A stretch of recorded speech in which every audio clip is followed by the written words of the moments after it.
She thought he was just a lonely old man struggling with his groceries, until a single act of kindness revealed a secret that would change her life forever. The sun was setting behind the apartment blocks of Brooklyn, painting everything in shades of gold and gray.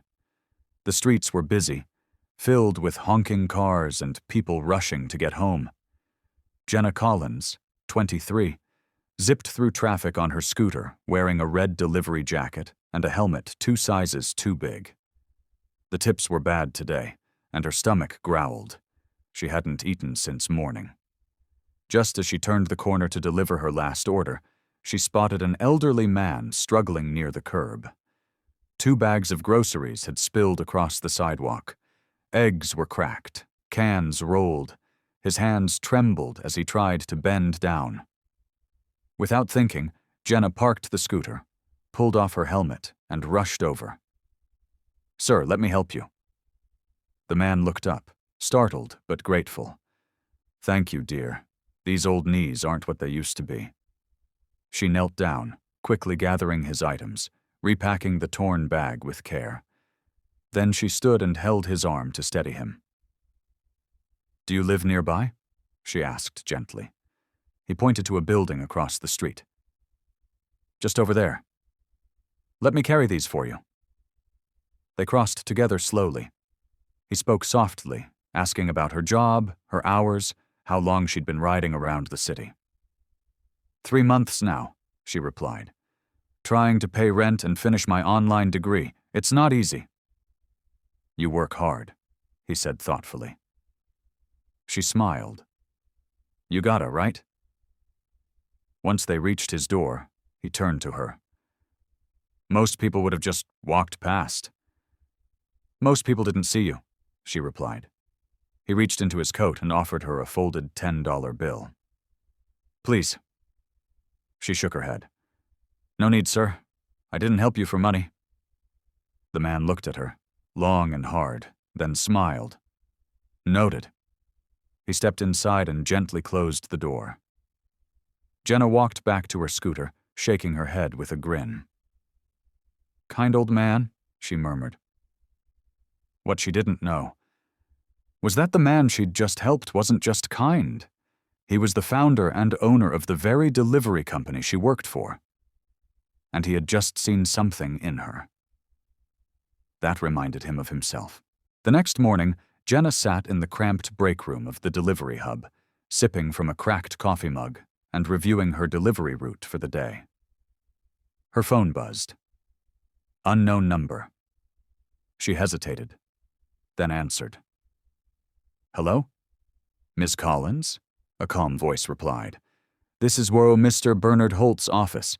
He'd like to speak with you directly." She nearly dropped her coffee. Bernard Holt. The name plastered across every box, every paycheck, every training manual at Holt Deliveries. Okay?" A few seconds later, another voice came through, familiar this time. "Good morning, Jenna. It's the old man with the broken eggs." Her eyes widened. "That was you?" Indeed it was. She sat up straight. "Sir, I had no idea. I wasn't trying to—" "You didn't know. That's what made it real," he said gently. "You helped someone who had nothing to offer you in return. That's not just good service. That's good character." Jenna's heart thudded. "I just did what anyone decent would do." "Except most wouldn't. That's why I'm calling." A pause. "I'd like you to come to our headquarters this afternoon. There's something I want to offer you. A different kind of route, you could say." When Jenna arrived later that day, she expected a quick handshake, maybe a thank you letter. What she got instead was a tour through a building she'd never imagined seeing from the inside. Executive floors, design labs, training centers, and finally into a private office where Bernard stood waiting in a navy suit, smiling warmly. "Sit," he said. "Please." She did, still stunned. He slid a folder across the desk. Inside was a promotion offer, an invitation to join the company's training and innovation team, a chance to help redesign the app interface from a courier's perspective, backed by a full scholarship to finish her tech degree online. "Why me?" she asked quietly. Bernard leaned forward. "Because you reminded me of a younger version of myself. I started with a bike and a bag of envelopes. What I needed back then was someone to open a door. I'm holding that door open for you, Jenna." Her hands trembled as she held the offer.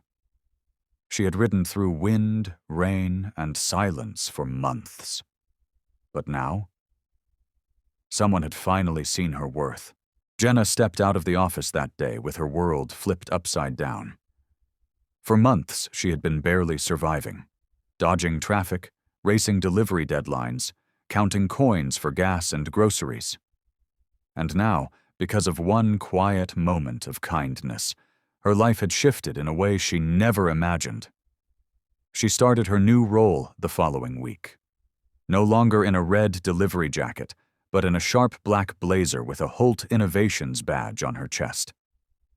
Her first assignment?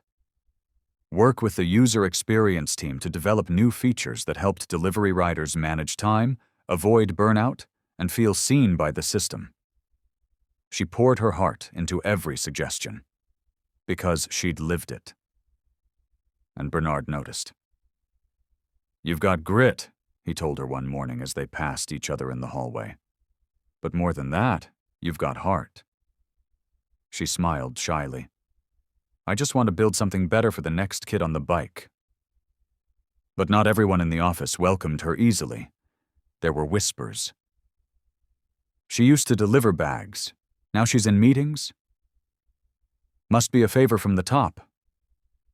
Jenna heard it all. But instead of shrinking, she worked harder. She came early, stayed late, asked questions no one thought to ask. And slowly, the murmurs quieted. Because her ideas worked. Customers rated the app higher. Delivery riders reported less burnout. And Jenna? She became the bridge between the pavement and the penthouse. One evening, after a long day of presenting new logistics models, she sat alone in the break room. The same kind of break room she once used to rest sore legs and count change. Bernard walked in quietly and handed her a small envelope. "Open it." Inside was a deed to a one-bedroom apartment just a few blocks away from Holt HQ, paid in full. Jenna's eyes widened. I don't understand." "You earned it. I never forgot where I started, Jenna. And now I've found someone worth investing in the same way." She covered her mouth, shaking. "No one's ever done anything like this for me." Bernard smiled. "You did it for yourself, Jenna. I just noticed." And in that quiet moment, she realized something deeper than any paycheck could offer. Kindness doesn't just pay off, it plants roots. And when you least expect it, it builds a home. Months passed, and Jenna didn't just thrive, she transformed. Her voice, once hesitant, now led project meetings. Her hands, once sore from gripping handlebars, now sketched out wireframes and solutions that helped thousands of riders like her. Bernard watched from a respectful distance, always ready with a quiet nod or word of encouragement, but never once taking credit. One afternoon, the company hosted its annual Rider to Rising Star celebration, an event honoring employees who had started from the bottom and risen through grit and grace. When Jenna's name was called, the room erupted. She stepped on stage, blinking through the lights, clutching a microphone she never imagined would be in her hand. "I used to deliver food in the rain and sleep in a room where I could hear the neighbors arguing through the wall," she began, her voice clear and steady. "I thought people like me were invisible, until one day, I helped a man with his groceries." She smiled softly, eyes locking with Bernard's in the front row. "He reminded me that you never know who's watching or who you're becoming, and that sometimes your future walks right into your life when you least expect it." The crowd stood to their feet. Jenna stepped down, and Bernard met her halfway, pride in his eyes. "You didn't just change your life," he said. You're changing ours. 1 year later, Jenna launched a company-wide mentorship program for writers. She handpicked those with potential, gave them a voice, and helped build career paths that had once seemed unreachable. But she never stopped being the girl who stopped for someone in need. Even as a department head, she'd still pause if she saw a courier with a flat tire, or an elderly man struggling with his bags. Because that moment of kindness wasn't a one-time act. It was who she was. And Bernard? He'd often say to colleagues, "You want to find the future leaders? Look for the ones who do the right thing when no one's watching." Because one delivery girl had reminded him that real success isn't measured in titles or suits. It's measured in heart.